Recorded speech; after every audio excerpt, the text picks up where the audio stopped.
C'est un Michel Serres tel que je ne l'ai pas connu. Pourquoi pertinente? Parce qu'il a fait de sa vie une œuvre. Vous qui êtes sans doute le plus philosophe des historiens. Où lui est expliquant que la musique n'est pas un art, c'est l'art de tous les arts, c'est le langage de tous les langages. Il dira toujours « Je suis un enfant d'Hiroshima ».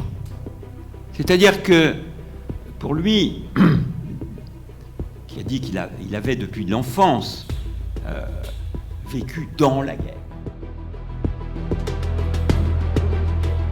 Vous qui êtes sans doute le plus philosophe des historiens, qui avait écrit sur l'histoire du structuralisme, sur Deleuze, sur Guattari, sur Ricoeur, vous avez écrit récemment une saga des intellectuels français, et puis maintenant, il était temps, j'ai envie de dire, vous vous attaquez à Michel Serres. Alors, c'est un immense penseur que vous connaissez sans doute tous, si vous êtes ici, mais je pense que François Doss vous apprendra encore certaines choses. Et j'aimerais commencer, François Doss, par la méthode de travail. Êtes-vous venu ici à Agen pour écrire ce livre?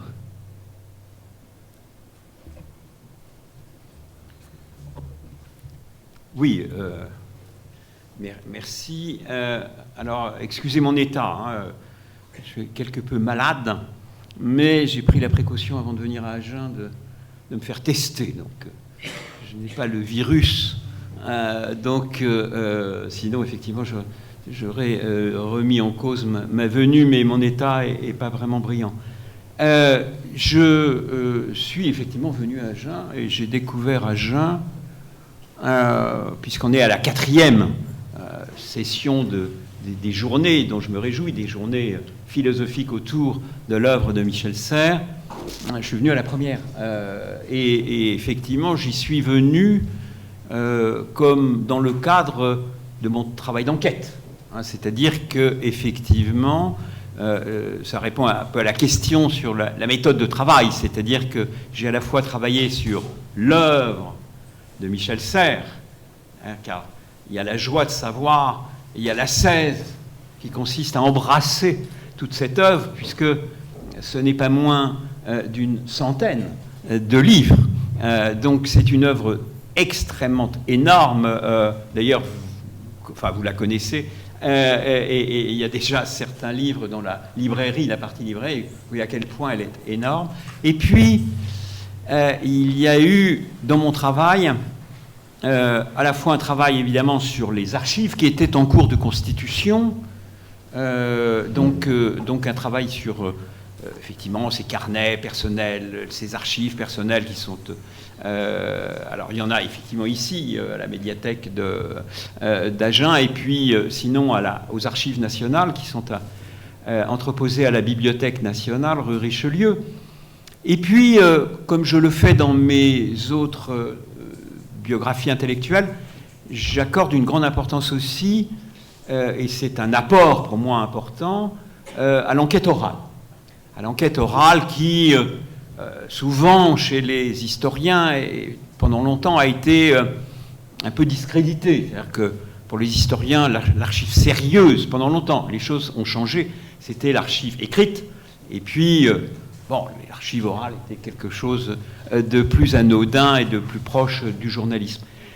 En fait, elle est dignifiée aujourd'hui, l'archive orale, et je me suis rendu compte dans mes travaux que c'est sans doute là que j'avais des sources d'information les meilleures. Et d'ailleurs, c'est ce qui m'angoisse un peu de parler à vous de Michel Serres, que vous avez bien connu. Il y a ici des gens de sa famille, des proches de Michel Serres. Moi, je ne l'ai jamais connu, je ne l'ai même jamais croisé, et donc c'est un Michel Serres tel que je ne l'ai pas connu. Bon, mais évidemment, j'ai vécu avec, comme disait Benoît Piters à propos de Derrida, 3 ans avec Derrida, 3 ans avec Serres quand même, parce que effectivement entre les archives, ses livres, l'enquête orale, ça donne effectivement un corpus extrêmement important qui aide à entrer dans le personnage. Et d'ailleurs, à Agen, j'ai non seulement observé les journées de Michel Serres, mais je me suis entretenu avec un certain nombre de gens, d'habitants d'Agen, de responsables, de gens qui l'ont connu, de proches dans la ville. Donc ça a été tout à fait précieux. Alors, cela dit, je tiens à dire, quelle que soit la grosseur du livre, et de mes livres en général de biographie intellectuelle, je tiens à dire qu'un biographe ne vient pas à bout de son sujet. C'est-à-dire qu'il a beau démultiplier le nombre de signes, il est certain qu'on ne vient pas à bout, on n'écrit pas des biographies définitives et qu'on n'est pas en posture de surplomb avec des clés qui permettent d'aller comme ça au plus loin de la personnalité de celui dont on parle. Mais il est vrai que cette acculturation, cette plongée pendant 3 ans aide quand même à mettre en avant des hypothèses sur le caractère et l'importance du personnage. Alors là, on a, avec Michel Serres, quelqu'un qui a fait, parce que c'est le fait de faire une biographie intellectuelle est plus ou moins pertinent. J'ai découvert en la faisant sur Michel Serres à quel point la biographie était pertinente. Pourquoi pertinente? Parce qu'il a fait de sa vie une œuvre. Et donc, on a là, effectivement, pas seulement dans ses livres, mais dans la manière dont il s'est comporté dans la cité, dont il a réfléchi à toute une série de domaines, dont il a réalisé ce qu'il a appelé ses 3 grands voyages de tous les continents, de tous les savoirs. Eh bien, il a manifestement enrichi au point son existence que son existence est, oui, une œuvre en soi. Et donc, voilà. Et d'autre part, mais on va y revenir, j'ai découvert quelqu'un qui était très différent de l'image que l'on a en général de lui quand on a écouté ses conférences, quand on le connaît de loin, quand on l'a lu. Et là, effectivement, il y a des choses que j'ai découvertes grâce aux archives, surtout. Et puis, alors, la question qu'on pourrait se poser, c'est de se dire aussi, pourquoi Serres? Pourquoi Serres? Parce que moi, mon domaine... oui. Dans votre saga sur les intellectuels français du XXe siècle, vous n'avez pas mentionné Serres. Voilà. Alors j'ai voulu aussi, et c'est ce qui m'a poussé à l'œuvre de Michel Serres, lui rendre justice.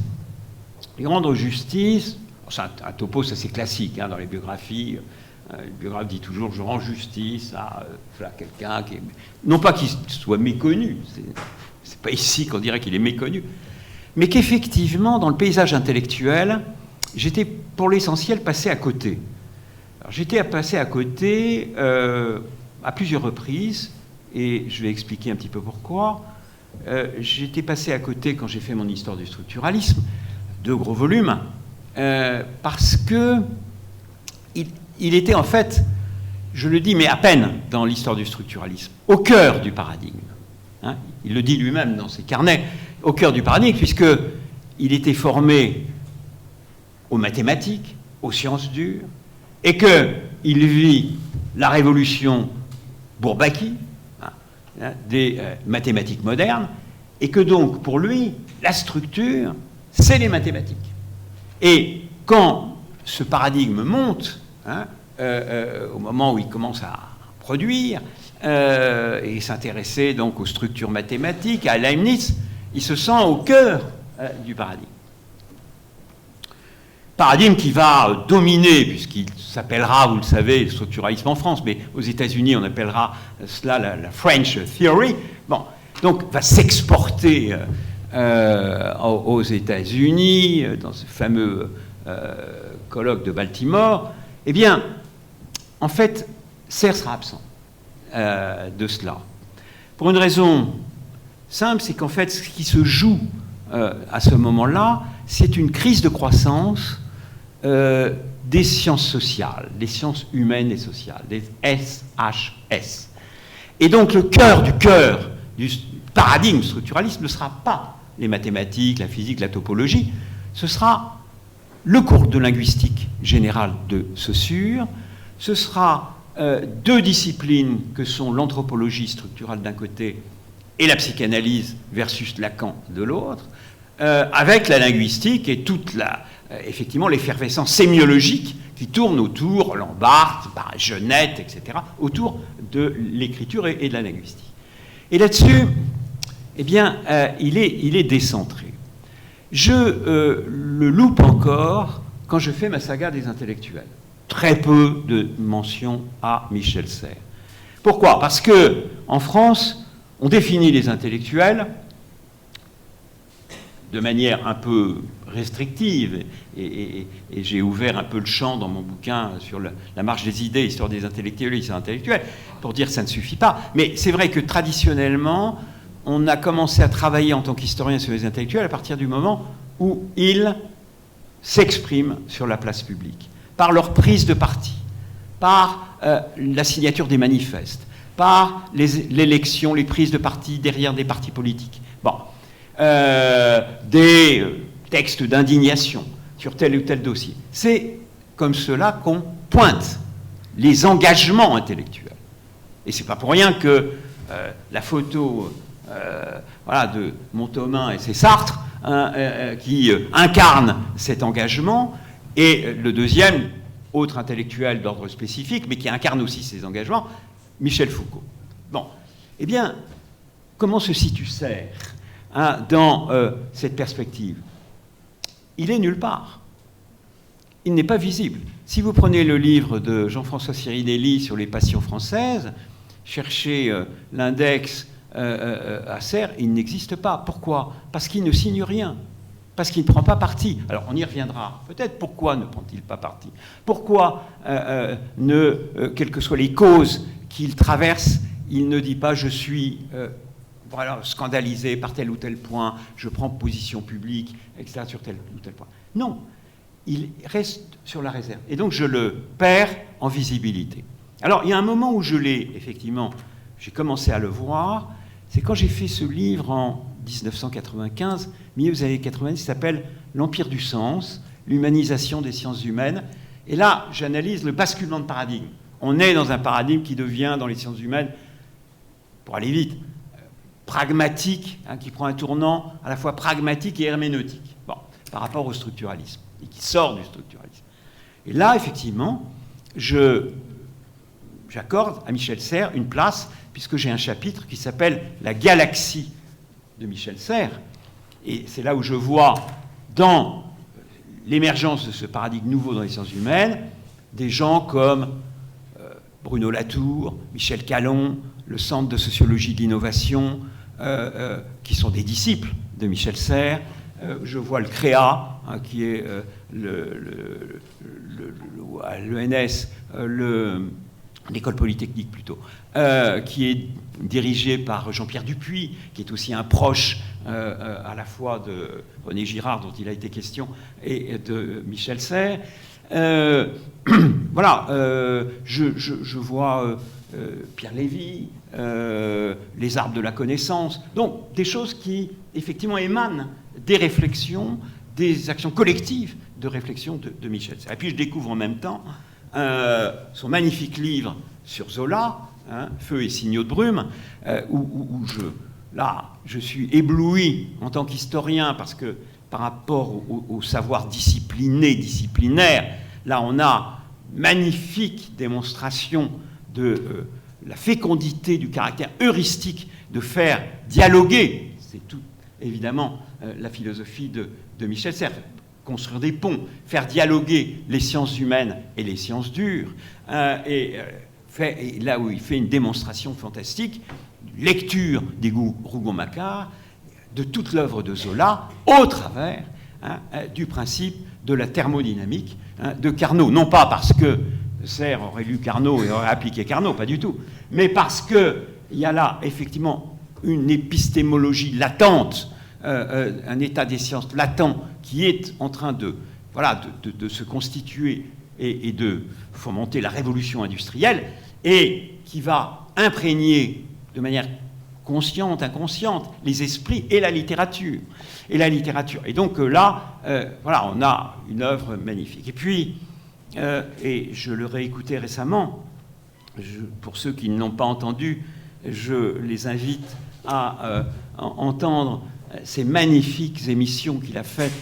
Il a fait beaucoup de magnifiques, mais à France Musique, avec Claude Maupomé. Comment l'entendez-vous, hein, il y en a qui sont repassés là récemment. Je vous conseille, c'est-à-dire que Michel Serres, parlant de musique, ou lui, et expliquant que la musique n'est pas un art, c'est l'art de tous les arts, c'est le langage de tous les langages, c'est le langage universel.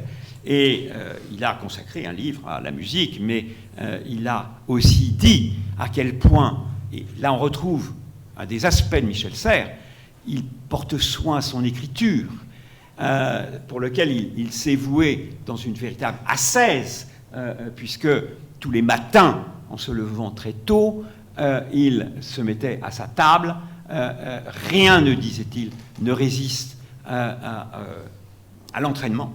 Et toute la matinée, il se mettait à écrire dans une ascèse où il cherchait fondamentalement une écriture, alors qu'il était philosophe, une écriture, je dirais littéraire, c'est-à-dire une écriture qui soit à la fois, et vous en aurez des exemples ce soir avec le concert, et autour de sa voix, toute une musique, une musicalité de l'écriture.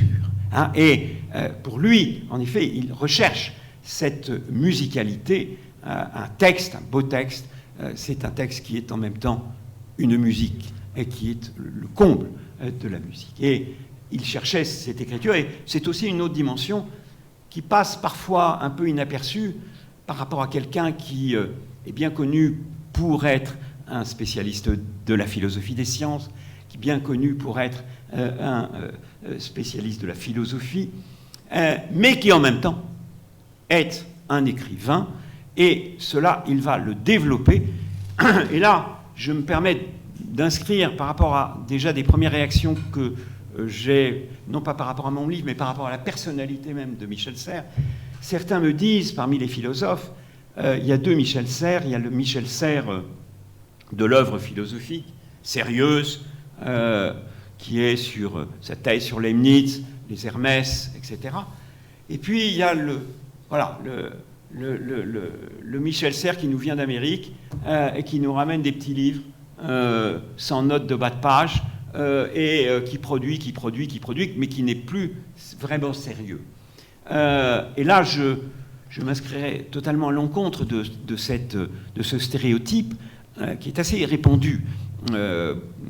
Quand il est mort, d'ailleurs, le Monde a donné dans ce stéréotype en disant, voilà, il s'est un peu perdu, son succès lui a fait perdre un peu la tête. Pas du tout. Pas du tout. Je trouve, même sur le plan philosophique, mais on y reviendra peut-être, qu'il s'est trouvé fondamentalement par rapport à ce qui lui est cher. Alors, on y reviendra, mais je voudrais ne pas louper quand même quelques points absolument majeurs qu'il ne faut pas de son apport, de l'apport de Michel Serres aujourd'hui. Le premier que j'évoquerai rapidement, évidemment, on y reviendra dans les questions, puis j'espère que vous en aurez, ou des éclairages qui sont les vôtres, mais donc évidemment beaucoup trop succinctement. Mais son premier rapport, c'est, puisqu'on est dans des journées Serres consacrées à la paix, c'est bien sûr la paix. C'est-à-dire que s'il y a un homme dont tout le travail, tout le sens de son existence peut être défini, c'est bien par la paix. Bon.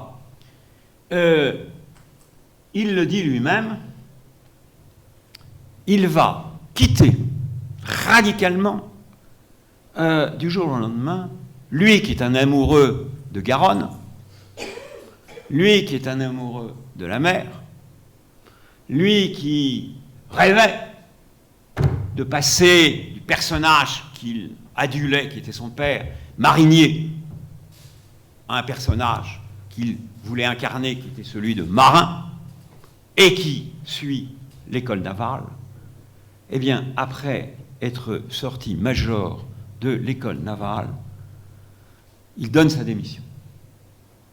Il donne sa démission parce qu'il comprend. Alors pourquoi il fait naval, on y reviendra peut-être, mais pour la mer. Mais il comprend que, évidemment, faire naval, c'est faire la guerre. Et d'ailleurs, plus tard, devant l'officier de marine, il dira, à propos du mal, la figure du mal, dans une tablée autour de l'officier, il était dans les stagiaires, il dit, mais oui, le mal, je l'ai rencontré. Je dis, bon, je peux vous le montrer. Il fait lever la tablée, ils vont sur le pont, et il montre les canons, il dit, voilà le mal. Voilà. Et donc, évidemment, il pouvait difficilement se mettre au service du mal, au service de la guerre. Et il dira toujours, je suis un enfant d'Hiroshima. C'est-à-dire que, pour lui, qui a dit qu'il avait depuis l'enfance vécu dans la guerre ici à Agen, avec les réfugiés espagnols, avec des 36, il a 6 ans, puis c'est l'exode, 40, c'est y compris un certain nombre de... Sa famille va héberger une famille belge, il va devenir le frère de 4 enfants belges. Bon, donc la guerre est là, évidemment. Elle est omniprésente. Et le grand choc, la grande rupture pour lui au XXe siècle, c'est la bombe atomique. La bombe atomique, ça, il ne peut pas supporter. Ce qu'il appellera plus tard dans Hermès la thanatocratie, c'est-à-dire le fait de mettre au service de la mort le progrès scientifique. La science qui doit normalement libérer l'homme, qui doit l'émanciper, a été mise au service de la mort. Et, dit-il, et alors là, c'est d'une actualité, vous comprenez, surtout vu les élections américaines, c'est d'une actualité incroyable et malheureuse. C'est que, avec la bombe atomique, vous avez la possibilité, nous dit Michel Serres, d'accéder à ce qu'il appelle la troisième mort. Alors la première mort, on la connaît. C'est celle qui est la nôtre. On y va tous.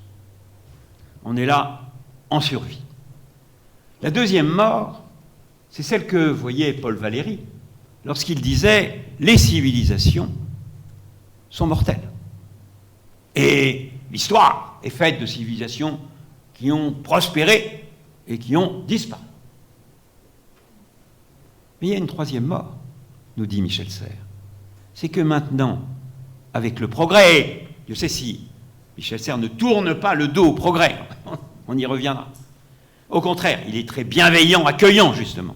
C'est sur cette relation incestueuse du pouvoir avec les instruments de mort et le progrès scientifique qu'il le révulse. Avec la bombe atomique, c'est la mort potentielle de l'humanité. C'est la mort potentielle de la planète. Donc vous avez là quelque chose qui va faire que, voilà, Hiroshima, je le lis là, propos très court, mais que j'ai pris de ses propres écrits. Hiroshima reste l'unique objet de ma philosophie. Hiroshima reste l'unique objet de ma philosophie. C'est clair. Et du début à la fin. Alors, la deuxième chose, sa mission, donc, voilà, c'est de généraliser la paix. On peut déjà avoir un début de réponse par rapport à la question que je me posais, de savoir pourquoi je ne le voyais pas dans les prises de partis politiques. Parce que pour lui, les prises de partis politiques divisent, amènent la guerre, sont source de batailles et de déchirements qui vont amener à l'issue fatale. La deuxième chose à ne pas manquer de l'apport de Michel Serres, c'est bien sûr que, et alors, c'est notre grand philosophe de la communication. Alors aujourd'hui, ça peut sembler un truisme, une évidence. Bon, spécialiste de la communication, tout le monde parle de la communication. Certains, d'ailleurs, en ayant un petit peu ras-le-bol, je pense à Régis Debray que je voyais, je disais, mais c'est grand philosophe de la communication. Non, communication, c'est la transmission. Bon. Donc, terme galvaudé. Mais il faut comprendre que quand Michel Serres commence à s'attaquer au problème de la communication, dès sa thèse sur Leibniz, ce qui domine sur le plan philosophique, c'est la question de la production. C'est le moment, dans les années 50-60, où on parle de mode de production, de dominance, de déterminance, d'instance dans le mode de production, de passage, linéaire ou non, d'un mode de production à l'autre. Et Michel Serres nous dit, le problème, il n'est plus là. Et donc là, il est devancier, il est quasiment prophète. Le problème n'est plus. Le problème majeur que va se poser l'humanité, c'est la communication. Et sur ce plan, il va évidemment se lancer sur ce vaste territoire qu'est la communication, et pas seulement avec le spécialiste qu'est Brillouin, c'est qu'il va consacrer 5 livres qui ont pour titre quoi ? Hermès, qui est le dieu de la communication. Donc effectivement, sa figure éponyme, c'est Hermès. C'est ce dieu aux sandales ailées qui est la communication. Il dira, et c'est très significatif, à l'époque où on parlait surtout de l'être, de l'étang, de Heidegger, qui n'est pas du tout la tasse de thé de Michel Serres, on était effectivement surtout dans ces débats entre Hegel, Heidegger, Husserl, etc. Eh bien, on parlait d'être, et Michel Serres dit quelque chose de très différent, il dit, et très actuel, la relation précède l'être. La relation précède l'être. C'est ma philosophie. Donc, tout de suite, vous voyez, cette interrogation. Eh bien, il va tout faire pour faire communiquer les mondes. J'évoquais tout à l'heure son Zola, Feu et signaux de brume. Communication entre la littérature et la science, la plus dure, Carnot, la thermodynamique. Des ponts entre les deux cultures qui se tournent le dos, la culture scientifique et la culture des sciences humaines, la culture littéraire, les humanités, qu'on a mis à part, qu'on a distingué. Il disait d'ailleurs avec humour, parce qu'il avait beaucoup d'humour, il disait, jusque-là, on avait, autour de Paris, les scientifiques sciences dures. Au sud de Paris, Orsay, tous les laboratoires scientifiques, de physique, etc., sont à Orsay. Bon. Eh bien, on a mis les littéraires, les humanités, à l'autre bout de Paris, dans l'extrémité nord, à des kilomètres et des kilomètres, dans le campus de Condorcet. Et, disait-il avec humour, on avait Orsay, maintenant on a eu Condorcet. Pour ridiculiser cette coupure entre ces deux mondes. Et il ne cessait de stigmatiser et de vouloir bâtir des ponts entre ce qu'il appelait les instruits incultes et les cultivés ignorants. Bon. Et c'est vrai qu'on a tendance à se reconnaître, au moins dans une de ces catégories, les instruits incultes étant les scientifiques, et les cultivés, les humanités, etc., ignorants, sont les littéraires. Et souvent les philosophes et la tradition philosophique, et Sartre, évidemment, alors Sartre, Serre n'a jamais pu supporter Sartre, justement parce qu'il tenait à distance les sciences en disant on n'a pas grand-chose à penser dans les sciences. Ce qui n'était pas du tout le point de vue de Michel Serres. Michel Serres pensait que, à juste titre d'ailleurs, il avait cette double culture, lui. Puisqu'à Naval, il avait, moi j'ai vu les carnets, j'y comprends strictement rien, mais j'ai vu ces carnets de formation à Naval, c'est du niveau de topologie et mathématiques très très sophistiqué. Et donc il avait cette culture-là, et il avait évidemment la culture philosophique, et puis tout de suite d'ailleurs le latin grec, il a été initié très tôt à l'école où il était. Donc on a là quelqu'un qui construit des ponts et qui est dans la communication, parce que c'est par la communication que la création va se faire, que des choses vont bouger. Là encore, haute formule très forte de Michel Serres, la stabilité, c'est le changement.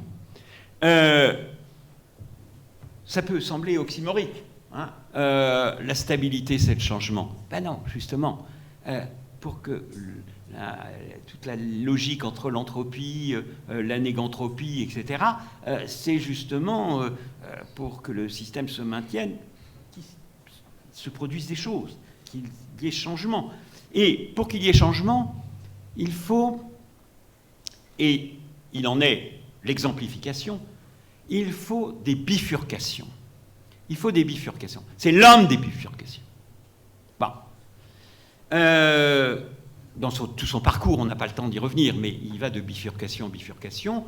Ces bifurcations, il va les trouver aussi dans un concept chez Lucrèce, où il voit la naissance de la physique, dans un magnifique ouvrage qui est extraordinaire, enfin, qui ne vaudra pas que des amis, parce qu'il prend là des distances avec Bachelard et le nouvel esprit scientifique, dans le concept de clinamen. Et puis, dans ces éléments d'histoire des sciences, il fait fonctionner, tous ne sont pas d'accord d'ailleurs, tous les auteurs, mais à chaque fois des bifurcations significatives. Bon. Donc, faire communiquer. Il retrouve ça évidemment chez Leibniz. Leibniz, c'est quoi ? C'est des monades. C'est des monades, donc des singularités avec portes et fenêtres fermées. Bon, comment faire communiquer des monades qui, par principe, ne communiquent pas? Eh bien, justement, il faut qu'elles bougent et se mettent en situation de connexion. Et à partir de là, effectivement, se crée à la fois du bouger et du créatif. Cette philosophie de la communication va faire de lui quelqu'un de très bienveillant. Il le dira d'ailleurs même un peu trop, puisqu'il dira qu'il a été un peu désenchanté. Vous savez, on a tendance à le considérer comme un optimiste. Certains ont dit c'est un optimiste béat, il est toujours en train de célébrer la modernité qui est en train de se mettre en place. En fait, pas du tout. D'abord, il y a le tragique derrière. J'ai parlé d'Hiroshima. Donc c'est au contraire le mal qui est derrière. Et puis, d'autre part, il aimait à dire qu'il était davantage un optimisateur qu'un optimiste. Mais il est bien conscient qu'il y a un certain nombre de problèmes. Mais bienveillant, je dirais, aux technologies modernes. Et là, vous connaissez tous ces propos très sarcastiques, à juste titre, contre ce qu'il appelle les grands papas ronchons. Lui, qui disait ça à 70-80 ans, il attaquait les grands papas ronchons, qui étaient des gens plus jeunes que lui, et notamment, il voyait une figure éponyme de ces grands papas ronchons dans la figure que vous connaissez tous de Finkielkraut. C'est-à-dire, effectivement, de quelqu'un qui dit la technologie moderne, le net, tout ça, c'est le début de la fin, c'est la fin de la culture, il faut tourner le dos à tout ça, il faut préserver les humanités classiques et en revenir au texte latin. Lui, pas du tout. Il accueille cela très très fortement, ce qui fait d'ailleurs qu'il sera célébré par la jeune génération, et notamment par un livre qui sera un best-seller, 300 000 exemplaires, Petite Poussette. Et là, j'ai des témoignages, y compris d'attachés de presse du Salon du Livre, qui disaient les jeunes passaient là devant la table, oh, il y a Petite Poussette. Bon, hein, le livre, c'était bon, miraculeux. Alors, il est revenu d'un optimisme très très très militant sur voilà, le portable et les réseaux sociaux et tout ça. Bon, il a vu au fil des années qu'il pouvait y avoir des effets pervers. Mais, il faut être derrière ces grandes mutations de ce qu'il appelle le doux, c'est-à-dire les mutations culturelles. Pour lui, il y a 3 grandes mutations. Là, sur ce plan, la mutation de l'écriture, la mutation de l'imprimerie et la mutation du numérique. Et, dit-il à juste titre, à chaque fois on perd. C'est-à-dire qu'on gagne, mais il faut être capable pour gagner de perdre. En effet, l'écriture, on a perdu sur le plan mémoriel. C'est vrai que dans l'Antiquité, l'Iliade et l'Odyssée, si je vous demandais de réciter l'Iliade et l'Odyssée, je pense que j'aurais des problèmes. À l'époque, les gens connaissaient l'Iliade et l'Odyssée, transmission orale, voilà, la mémoire fonctionnait comme ça. On a perdu sur le plan mémoriel, mais on a gagné ô combien grâce à l'écriture. L'imprimerie, évidemment, sur la diffusion. Avec le net aussi, évidemment qu'on perd, qu'il y a des travers, il y a cet instantanéisme, il y a... bon, mais il faut accepter cela et trouver évidemment des contre-feux, des garants pour éviter de sombrer. Mais il faut accepter de perdre pour gagner. Et c'est une leçon qu'il tire d'ailleurs du grand préhistorien André Leroi-Gourhan et qu'il a côtoyé dans ce groupe autour de la cybernétique qu'on a appelé le groupe des 10, où on retrouve aussi Edgar Morin, etc. Bon, et Jacques Attali, qui est aussi un invité qui était dans ce groupe des 10, et Michel Serres, et Leroi-Gourhan de dire, voilà, l'homme de quadripède à bipède a perdu l'usage pratique de ses mains. Bon, ses mains lui ont servi à rien. Ben oui, mais à des tas de choses. Parce qu'ils ont été libérés justement d'une fonction qui les tenait au sol. Le troisième grand apport à ne pas louper, c'est le retissage du lien entre nature et culture.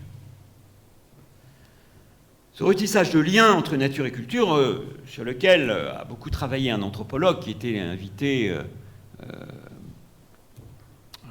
il y a peu, qui était Philippe Descola, qui est venu à Agen. Et en effet, le reproche qu'il fait dès le départ, alors que c'est parfois difficile à trouver dans ses premiers textes, parce que ce sont des textes très formalistes, mais en même temps, dès le départ, dès les premiers textes de Michel Serres, il y a cet ancrage dans la nature, dans la vie, dans le corps, dans quelque chose de matériel, dans quelque chose qui n'est pas de l'ordre simplement conceptuel et détouré de la réalité de la nature. Or, là, il va être extrêmement... il n'est pas le seul, mais il va participer à ce mouvement montant de prise de conscience écologique de notre écosystème, de ce qu'on appelle aujourd'hui, on l'appelait peu encore à son époque, l'anthropocène, c'est-à-dire cette nouvelle période dans laquelle nous nous rendons compte qu'un certain nombre de choses qui se passent et de catastrophes sur le plan naturel proviennent de notre activité, l'activité humaine. Et que donc notre responsabilité en tant qu'être humain est engagée dans la préservation de notre environnement. Il n'aimait pas d'ailleurs le terme environnement parce que c'était quelque chose qui apparaissait comme extérieur de notre vie, de notre planète. Et il va démultiplier les ouvrages qui sont le contrat naturel, Biogé, le malpropre, la guerre mondiale, qui n'est pas la guerre mondiale au sens paix aujourd'hui, mais qui est la guerre contre le monde. Bon. Donc, pour dire là quoi, venant d'une expérience, publiée en 90, le contrat naturel, ça lui vient d'une expérience qu'il a en 80 d'une organisation internationale aux côtés du G7. On a un certain nombre de représentants. Il est un des 3 représentants français dans cette réunion internationale, et où il discute des problèmes, justement, de l'écosystème. Et il se rend compte, il en parle avec Boutros-Ghali, qu'à l'échelle internationale, on est incapable de prendre des décisions, on est réduit à l'impuissance totale. Ils se réunissent une fois au Japon, à Paris, etc. Ils se rendent compte, rien. Et il se dit, mais comment sortir de l'impuissance? Parce que le français va voir les intérêts de l'écosystème au nom des intérêts de la nation française, et l'allemand au nom des intérêts de l'Allemagne, et l'américain, pour ne pas le nommer, de toute façon, lui, va tout de suite voir les intérêts nord-américains. Donc, il faut les voir à l'échelle planétaire. Comment les voir à l'échelle planétaire? Eh bien, la solution, elle passe par le droit. Et on touche d'ailleurs quelque chose que j'écoutais tout à l'heure de Michael Fossel, c'est-à-dire l'importance du droit. Et on retrouve Kant. L'importance du droit, et il va se faire promouvoir une idée originale qui, un peu prophétique, qui ne va pas faire que des gens ravis, qui va faire débat et controverse, qui est d'ériger la nature en sujet de droit. Et il dit, voilà, c'est le seul moyen, en parlant de contrat naturel, de la même manière que, voilà, on a pu parler avec Rousseau de contrat social. Le contrat social est devenu insuffisant. Il faut l'élargir au contrat naturel. Et il dit ceci, le contrat naturel arrêtera-t-il l'apocalypse? Voilà mon pari. Ou nous le gagnerons, ou nous mourrons tous. Oui, il est souvent dans l'hyperbole. C'est un de ses défauts mignons. Je pense par exemple à un texte de Hermès où il dit tout a commencé avec la raison grecque, et la raison grecque est porteuse de la catastrophe et de la thanatocratie. C'est des débuts dont le logos porte finalement Thanatos. Bon, donc, n'allons peut-être pas aussi vite et préservons quand même un certain nombre de médiations, mais il met en garde, et il met en garde de manière, là encore,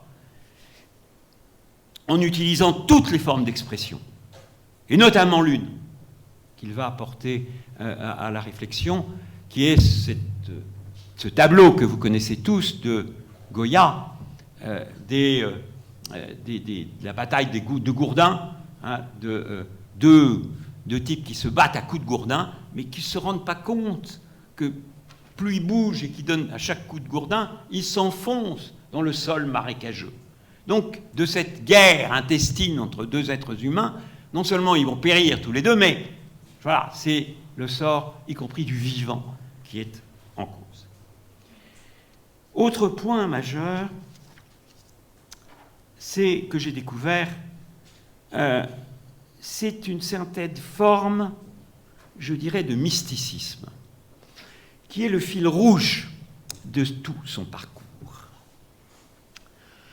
En effet, si vous le prenez très tôt, dès 54, il vient de se marier, il s'est marié en 52, il a 24 ans, il écrit à son épouse, Suzanne, il est dans une retraite dans un monastère, et il lui dit ceci: « Il ne faut pas oublier ces grands jours de notre vie où Dieu était présent. » Mais pas seulement jeune, enfin, tout jeune. En 85, il a 55 ans. « J'expérimente, heure après heure, la présence du divin autour de moi et ou en moi. Il écrit la même année « Ô Saint François d'Assise, mon maître ». Il écrit en 87 qu'il ne se sent pas bien dans la définition d'intellectuel, qu'il ressent un décalage par rapport à cette fonction. La figure dans laquelle il se reconnaît, dit-il, on est en 87, c'est celle du gymnaste mystique. Et puis, la fin, 2019, le dernier livre, celui auquel il tenait plus que tout, et pour lequel il a arrêté son traitement de chimiothérapie. Pour être lucide jusqu'au bout, c'est son livre sur la religion. Relire, le relire. Et il écrit dans ce livre, dans sa présentation, la fin, Agen, 1945, et j'ai quand même un peu d'accent d'Agen, car il faut savoir que Michel Serres a été rétrogradé au rang de deuxième de l'agrégation, ex aequo, à cause de son accent. Il devait être major à l'agrégation. Et le président du jury lui a dit « Écoutez, Michel Serres, vous avez compris pourquoi vous êtes deuxième ex aequo ?» Il dit « Non, nous n'allions pas. Vous avez compris que vous n'êtes pas exploitable sur tout l'Hexagone. » Bon, petite parenthèse sur Agen. Agen 45, Vincennes 2019.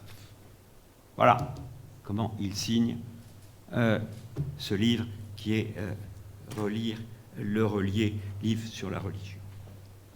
Alors, ce qui ne fait pas de lui, on y reviendra peut-être, un pratiquant, on n'aura sans doute pas le temps, mais un pratiquant. Hein. C'est pour ça que je mets en avant la figure mystique, parce que c'est sans médiation. C'est une recherche d'un dialogue avec le divin sans médiation institutionnelle. Et d'ailleurs, il a écrit que chaque fois qu'il terminait un texte, il ne voulait pas mettre le mot fin, mais le mot merci. Vraiment, dans ce sens.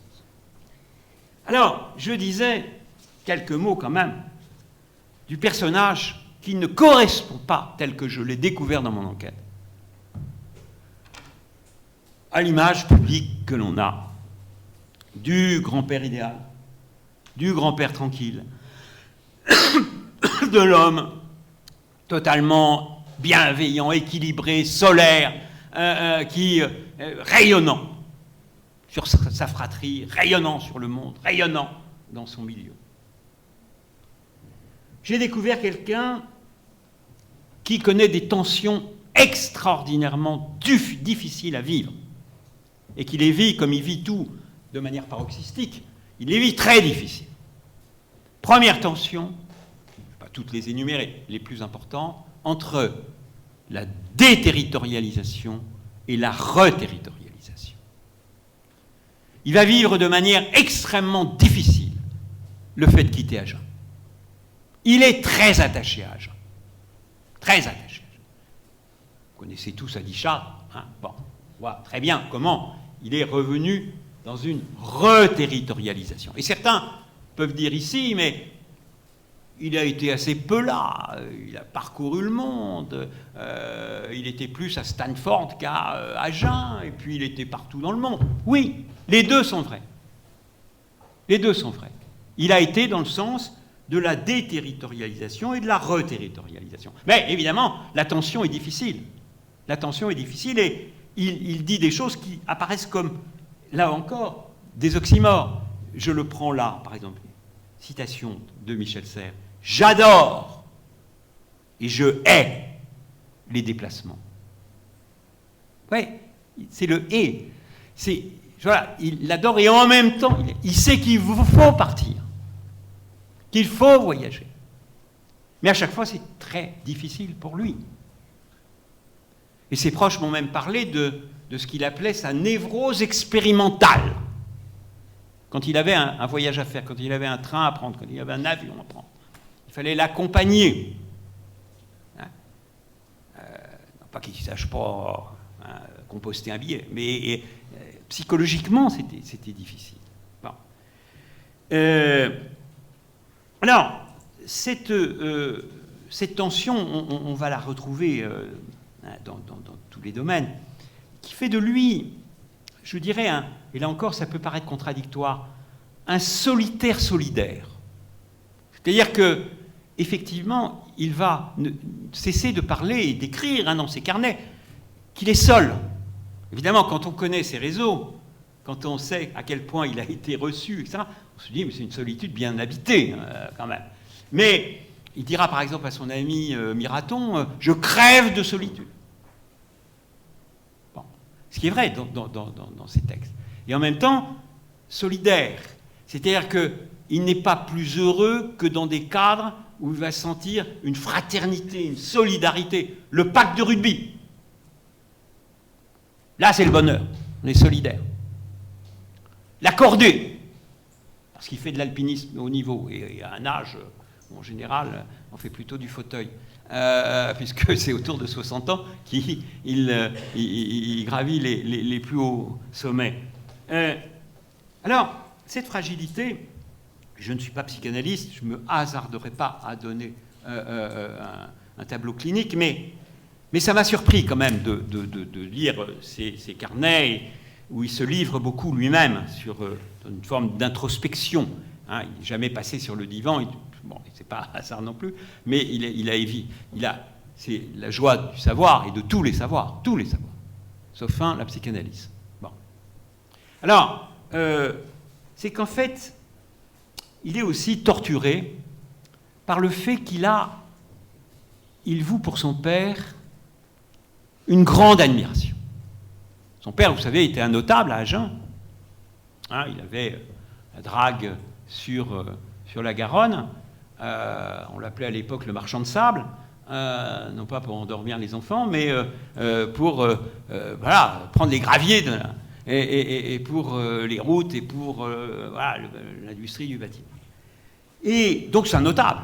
D'ailleurs, là, Michel Serres exagère quand il dit je viens d'un milieu ouvrier, paysan, on en a bavé, etc. Un tout petit milieu ouvrier. Non, pas du tout. Ça, quand même, il a des ouvriers, donc une entreprise qui est plutôt prospère.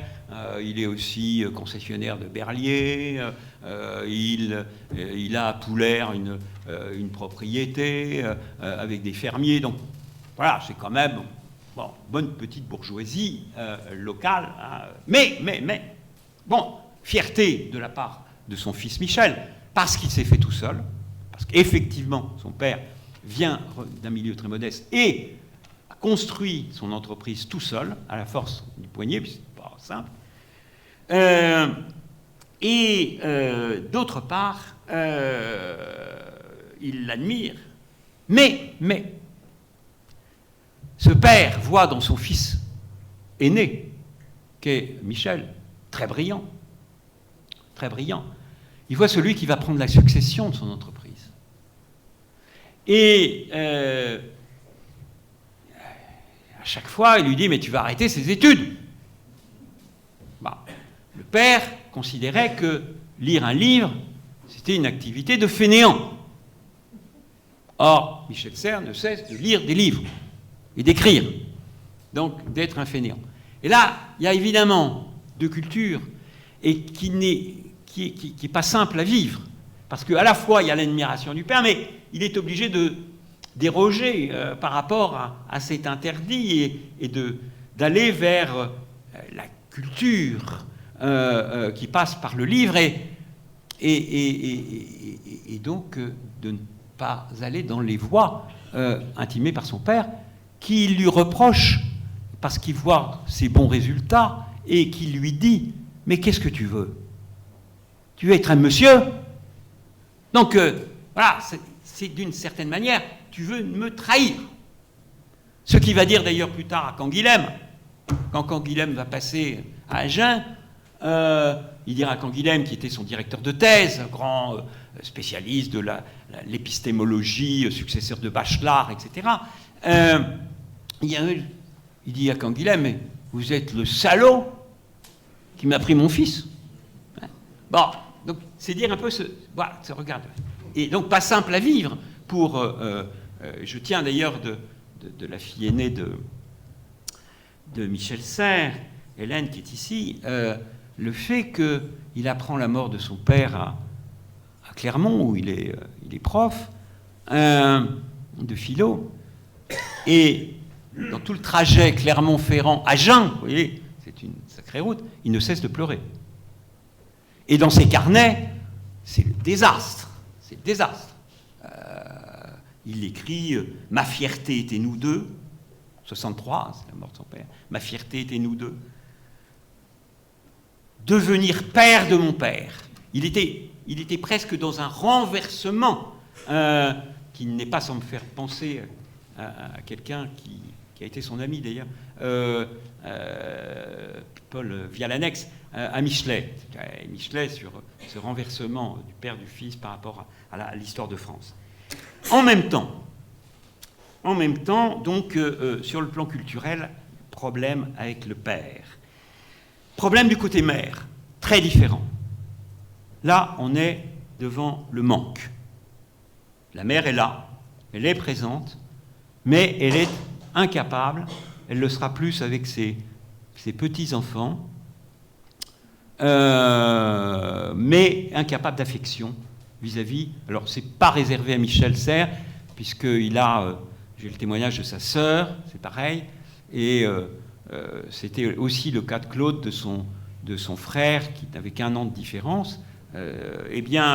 Manque d'affection, elle ne s'exprime pas, et voilà ce qui est écrit sur sa mère, c'est assez édifiant, Michel Serres. Celui qui s'arrête et passe à la mort est mort.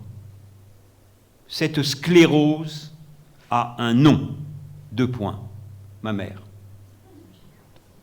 Et la condamnation est brutale, mais elle signifie un manque que va traîner Michel Serres toute sa vie.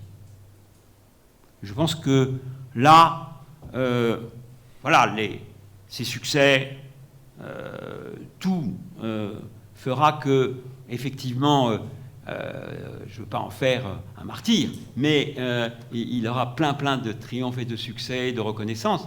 Mais voilà, cette insatisfaction première, il l'aura jusqu'au jour de sa mort. Et de manière très, très forte. Et ça, on le sent, je n'ai pas le temps de développer, mais on le sent dans ses archives, dans ses carnets.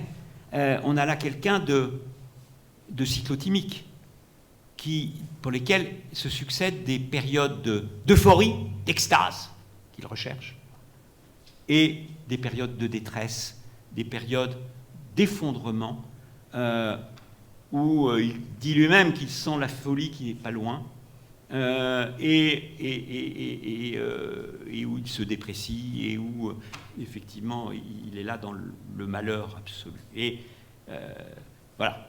Ce que je peux vous dire, par contre, c'est que l'image publique qu'il donne est toujours l'image de celui qui va donner aux autres. Donc, les gens, effectivement, toujours bénéficient de la face solaire de Michel Serres.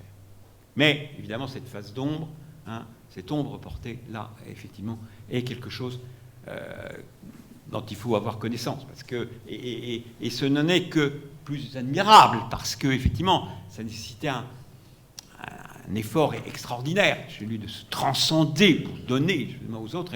J'ai 1000 exemples et anecdotes à raconter, mais je les raconte dans le livre, sur l'apport aux autres, les étudiants, les gens qu'il rencontre, comment il va faire en sorte que les autres aillent jusqu'au bout d'eux-mêmes, donc, et faire en sorte d'y consacrer du temps et d'énergie pour cela. Et voilà. Alors, 2-3 petites choses pour terminer. surtout parce qu'en plus on est à Agen, l'importance du corps. On ne peut pas parler de Michel Serres sans le corps, les variations du corps. Son livre, Les professeurs de gymnastique m'ont appris à penser.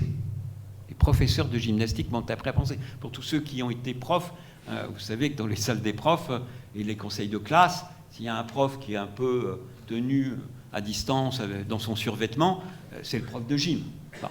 Alors c'est celui qui connaît le mieux les élèves, et c'est celui dont Michel Serres dit « ils m'ont appris à penser ». Parce que, effectivement, il dira à propos de Pierrette Le Potolet, La Fontaine, qu'il adore, comprendre par corps.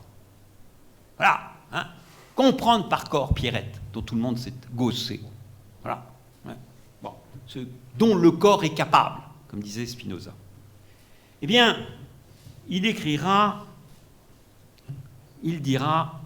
« Je suis né d'Agen par le 15 d'Agen. » Et, puisque vous me posez la question, vous êtes venu à Agen en lié... Oui, une fois je suis venu, première rencontre à Agen, c'était avec Lubrano et Lanta, donc effectivement, le rugby. C'est sûr que ça a été une passion de toute sa vie. Alors évidemment, quand il était là, on m'a dit, il venait avec le maire à l'époque, Paul Cholet, avec Gardeil, etc. Ils appelaient les trois mousquetaires qui arrivaient sur le stade. Mais même quand il était à Stanford, il passait des coups de fil à Agen, à Christian Lanta, pour lui dire, mais comment l'équipe d'Agen a pu perdre? Explique-moi. Et il passait une demi-heure au téléphone, et me raconte Christian Lanta, un quart d'heure après, recoup de fil des États-Unis de Michel Serres. Il dit, j'ai oublié de te poser une question. Et ça repartait sur débriefer le match avec les entraîneurs. Donc c'était une passion extraordinaire, au point d'ailleurs que j'ai appris que, comme vous savez, il a acheté une maison à Vincennes, et puisqu'il a été nommé à l'université de Vincennes après 68, appelé par Foucault, mais il n'est pas resté longtemps, mais on n'a pas le temps de développer, mais il a peint le portail de blanc et bleu aux couleurs d'Agen, du Sporting d'Agen. Et voilà, pour lui, c'était quelque chose. J'ai trouvé des lettres que je cite là à l'équipe. Il écrivait, il n'était pas content de la manière dont les matchs étaient rubriqués dans le journal du sport qu'est l'équipe. Il dit, qu'est-ce que c'est que ça? Vous dégommez notre joueur international d'Agen, Pierre Lacroix, qui a un jeu extraordinaire, de sveltesse, d'agilité, de ruse grecque, etc., face aux légions romaines de Béziers. Hein? Et vous faites l'apologie de Béziers. Bon. Donc, il piquait des colères là-dessus, et il intervenait de manière très, très savante, hein, il connaissait tous les joueurs. Bon. Et puis, dans ses carnets de formation, là, tome 1 de ses œuvres complètes à venir, il y a même des plans où on voit les passages de témoins du ballon jusqu'à ce que l'essai soit marqué de joueur en joueur. Il écrit ça à quelqu'un de ses amis qui est plus loin et qui n'a pas pu assister au match. Il dit, là, tu as loupé l'essai dont on parlera encore dans un siècle. Bon. Alors, et puis je terminerai pour dire que, évidemment, ne pas oublier le fait que c'est avant tout un philosophe et que sa tâche, la fonction qu'il a bien intégrée, c'est de faire penser, de transmettre, mais pas transmettre un savoir figé, ça n'intéresse pas, et de le répéter. Non, de faire penser, c'est-à-dire d'être un briseur de stéréotypes, un briseur d'évidence. Et pour cela, il avait une pratique qu'il a orchestrée, qui est le pas de côté. C'est-à-dire qu'il prenait un stéréotype, Il disait, mais on peut, voilà, on va se déplacer et on va raconter l'histoire autrement. Et vous allez voir que, voilà, on peut la raconter différemment.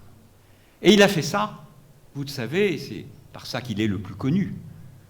Pendant 14 ans, à France Info, avec Michel Polaco, le dimanche, il avait effectivement d'abord 7 minutes, puis 5 minutes, pendant 14 ans, tous les dimanches, et ça passait, comme vous savez, en boucle. Le matin, à midi, le soir, on avait Michel Serres. Au point que sa popularité était telle qu'un jour, et c'est ce dont il a été le plus fier, il prend un taxi. Il y a un chauffeur de taxi, un black qui le regarde même pas, qui se tourne même pas, qui l'entend, et qui lui dit, mais vous êtes mon professeur de philosophie du dimanche. Alors là, il dit, bon, je suis justifié, là. C'est extraordinaire. Ça, il a été très fier. Et alors, effectivement, ces points pouvaient surprendre, mais étaient très intelligents. J'ai fait une présentation de mon bouquin chez Mola à Bordeaux, et il y a quelqu'un qui m'a dit, une anecdote que je ne connaissais pas, à propos de Michel Serres, qui a dit, mais un jour, il a été invité, et puis, alors je ne sais pas si c'était à cette émission de Polaco, il a dit, mais Michel Serres, alors c'était très tôt, non, c'était bien avant, puisque il s'agissait de Gagarine. Gagarine est, comme vous savez, le premier homme qui, dans un Spoutnik, a fait le tour de la Terre. Bon, moi, c'est vrai que j'étais gamin à l'époque, mes parents m'ont réveillé. Enfin, c'était un événement, comme les premiers pas de l'homme sur la Lune. Et là, donc, et Michel Serres, vous qui êtes philosophe là, qu'est-ce que ça vous fait, comme ça, le fait que Gagarine soit parti et fasse le tour du... Réponse de Michel Serres. Mais il n'est jamais parti. Il n'est pas parti, Gagarine. Qu'est-ce qu'il vous raconter là? Étonnement de journaliste, il n'est pas parti, mais on entend les bip-bip. Mais justement, il n'est pas parti. Il est connecté, tout son corps est connecté à la Terre. Il est relié, tous ses organes, etc., sont reliés. Il n'est absolument pas coupé de notre horizon, de la Terre. Et ce n'est pas parce qu'il fait le tour du globe qu'il est parti. Il est là. Effectivement, c'est une vision tout à fait intéressante sur les connexions futures et les nouveaux espaces-temps à l'heure de la virtualité. Merci.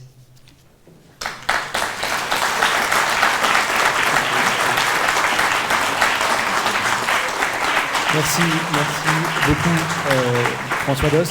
Avant de vous laisser la parole pour poser toutes les questions que vous voulez, je voulais juste poser, même si vous avez été très complet, je voulais juste poser une petite question. Alors vous dites, vous avez travaillé pendant 3 ans enquêté sur Michel Serres pendant 3 ans. Vous êtes peut-être aujourd'hui un de ceux qui connaissaient le mieux sa pensée et sa vie. Et j'aimerais que vous vous mettiez à sa place. Qu'est-ce qu'il dirait aujourd'hui de la situation? Y a-t-il encore moyen de bâtir des ponts? Des ponts. Non, mais je pense qu'il y a une actualité aujourd'hui de la pensée de Michel Serres encore plus terrible. C'est-à-dire que vous avez raison. Donc je pense que il a une des caractéristiques de Michel Serres, c'est de ne pas baisser les bras.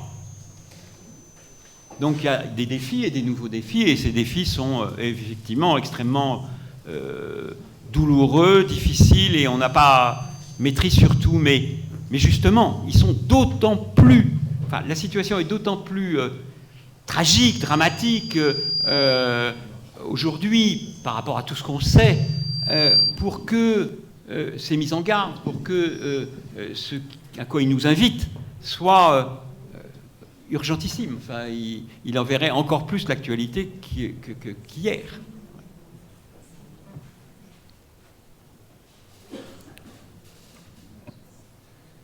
Est-ce que certains ou certaines d'entre vous ont des questions? Ici, le monsieur ici.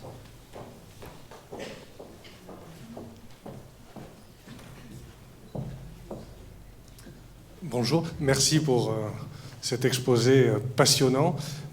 J'aurais souhaité peut-être avoir une précision sur quels ont été ses rapports avec Michel Foucault.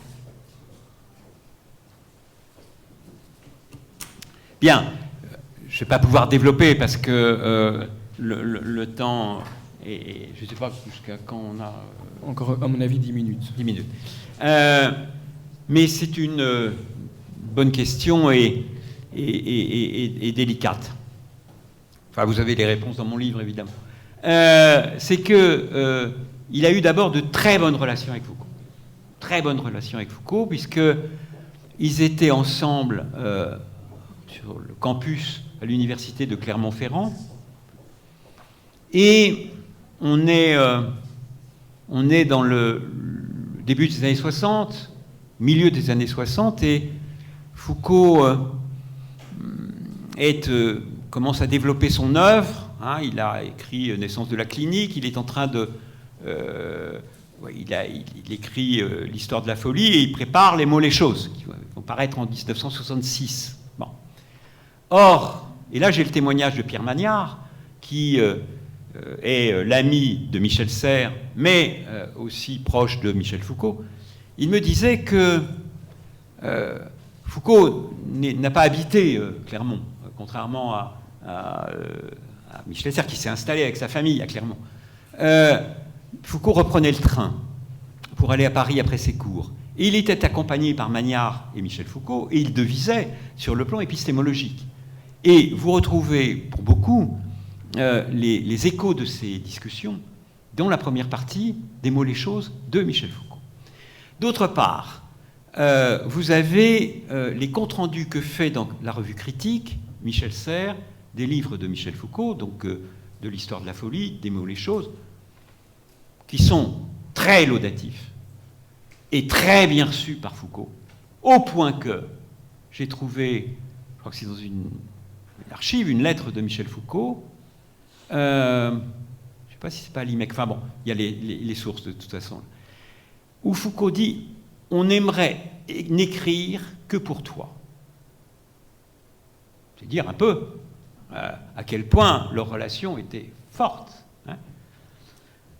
Sauf qu'après, et quand Foucault, qui, comme vous savez, a eu une grande importance dans la mise en place, ça je raconte ça dans mon bouquin sur Vincennes, Heure et malheur d'université de tous les possibles, Foucault met en place le département de philo, il appelle Michel Serres.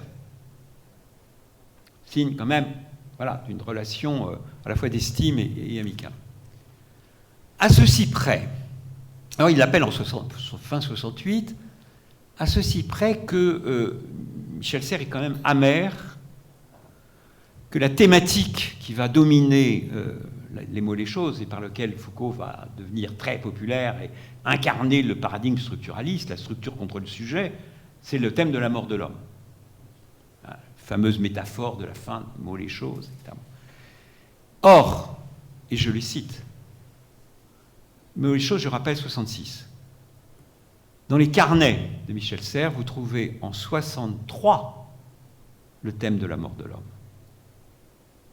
L'homme est mort. Et vous avez, il essaie alors, à ce moment-là de construire un structuralisme qu'il appelle à l'époque une loganalisme. Bon, je ne développe pas. Donc, il a une impression de dépossession qu'il avait eu déjà, en plus, bis repetita, avec Villemain, qui lui avait, qui a eu son élection au Collège de France, en pompant beaucoup de ce qui se discutait autour de la table, de Villemain d'ailleurs, des réflexions sur l'algèbre, sur les mathématiques, hein, en interdisant d'ailleurs à Michel Serres de travailler sur l'algèbre parce que c'était son domaine. Hein, il lui a intimé d'aller voir du côté de la topologie. Bon. Donc là, les rapports se sont un peu détériorés, et ils se sont encore plus détériorés à Vincennes, parce qu'à Vincennes, dans le département de philo, celui qui faisait la pluie et le beau temps, c'était Badiou. Et Foucault a laissé faire dans un premier temps. Bon, il y avait une espèce de terrorisme un peu idéologique maoïste à l'époque, hein, puisque et je ne l'invente pas, mais Badiou, qui est par ailleurs un grand philosophe, mais il avait une UV dont le but avec les élèves, les étudiants, était de contrôler le contenu politique des collègues. Donc ils allaient chez les collègues philosophes pour leur dire « mais c'est pas dans la ligne de Mao Tse-tung et Lin Piao ». Alors ça, Michel Serres n'en a rien à foutre que ce soit pas dans la ligne de Lin Piao. Comme il l'a dit d'ailleurs, le terrorisme idéologique, je l'ai déjà assez subi au moment du lysenkisme à l'école normale sup, là, ça va. Bon, et donc sur la gestion politico-administrative du département de philo de Vincennes, ça n'a pas dû être très, très bon entre Foucault et Serres. Et Michel Serres va le payer au prix fort. C'est-à-dire qu'à un moment, en 1975, Michel Serres est soutenu par Claude Lévi-Strauss, qui n'est pas rien, pour être membre du Collège de France. Bon, il doit y avoir une élection, il est soutenu par... Et puis il est soutenu par d'autres au Collège de France. Et son élection devrait passer. Ben, c'est Foucault qui l'a empêché d'être au Collège de France. Et là, j'ai le témoignage de Régis Debray, qui est à la fois le copain de Michel Serres, mais aussi le copain de Michel Foucault. Et Serres a dit à Debray, est-ce que tu ne peux pas toucher un mot à Foucault de ma candidature? Il lui en a touché un mot, pas question. Pas question. Et donc, ça a tourné à la détestation. Détestation dont j'ai encore un témoignage, qui est celui, il est dans ses mémoires, c'est écrit, de Pierre Nora, tome 2 de ses mémoires, où il dit « Je n'ai pas publié chez Gallimard Michel Serres, car ça aurait mis Foucault dans un état cataleptique. Donc il n'en était pas question de le brusquer à ce point-là à éditer un texte de Serres. Donc c'est dire qu'il y a eu là une opposition, puis j'ai encore d'autres témoignages que je raconte avec Pierre Lévy, etc., où Foucault explose en homme. Qu'est-ce que c'est que cette mégalomanie de Serres? Parce que Pierre Lévy lui dit, mais c'est vous la mort de l'homme ou c'est parce que Michel Serres nous dit que c'est moi, etc. Donc il y a, je pense, des rumeurs comme ça qui dans ce milieu, quand ils arrivent aux oreilles, vous créez. Alors, Michel Serres avait une qualité qui, dans ce milieu, peut se transformer en défaut, c'est qu'il disait ce qu'il pensait. Et parfois, il faut le dire de manière très édulcorée. Il ne prenait pas toujours les usages de l'édulcoration, mais ça lui a valu des inimitiés très fortes et ça a beaucoup pesé sur sa carrière. Il était très copain avec Derrida. C'était la même promotion, ils étaient coturnes. J'ai des lettres de Derrida disant mais est-ce que tu peux me passer les clés de ton studio, etc. Des grandes lettres pendant leurs vacances, parlant de leurs activités, etc. Bon. Là aussi, ça a mal tourné. À un moment, il y avait un poste possible à l'ENS, où était Derrida. Derrida y a fait obstacle.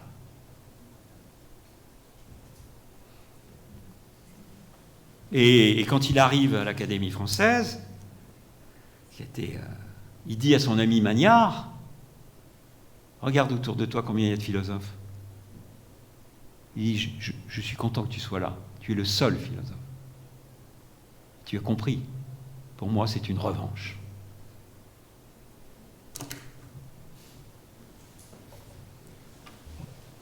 D'autres questions?